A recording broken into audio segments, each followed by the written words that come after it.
Lord everyone. இன்னைக்கு நாம எதை பத்தி பார்க்க போறோம் அப்படின்னா பரிசுத்த ஆவியானவர் நம்மிடத்தில் வரும்போது என்னெல்லாம் செய்வாரு அப்படின்னு சொல்லிதான் பரிசுத்த ஆவியானவரை வேதம் சொல்கிறது தேச்சரவாளன்.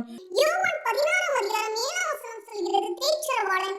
அந்த தேச்சரவாளன் நம்மிடத்தில் வரும்போது முதலாவது பாவத்தை குறித்து கண்டித்துணர்த்துகிறார், இரண்டாவது நீதியை குறித்து கண்டித்துணர்த்துகிறார், மூன்றாவது நியாய தீர்ப்பை குறித்து கண்டித்துணர்த்துகிறார், நான்காவது உலகத்தை குறித்து கண்டித்துணர்த்துகிறார். முதலாவது ஏன் ஒரு பாவத்தை குறித்து கண்டித்துணர்த்தணும் அப்படின்னா,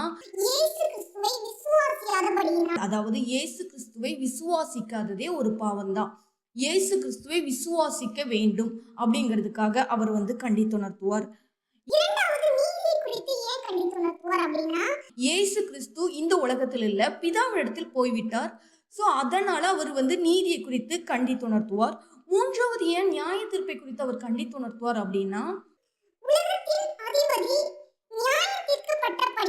அப்படி சொல்லி வசனம் சொல்கிறது. எத்தனாவது வசனம் அப்படின்னா யோவான் 16ஆம் அதிகாரம் 11ஆவது வசனம் அப்படி சொல்கிறது.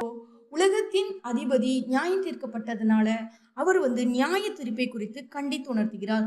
எதனால பரிசுத்த ஆவியானவர் நம்ம கண்டித்துணர்த்தணும் அப்படின்னா, அவர் நம்மளை எல்லாவற்றிலும் கண்டித்துணர்த்தி நம்மளை நடத்துகிறார். நீங்க பரிசுத்த ஆவியை பெற்றுவிட்டீர்களா என்று கமெண்ட் பண்ணுங்க.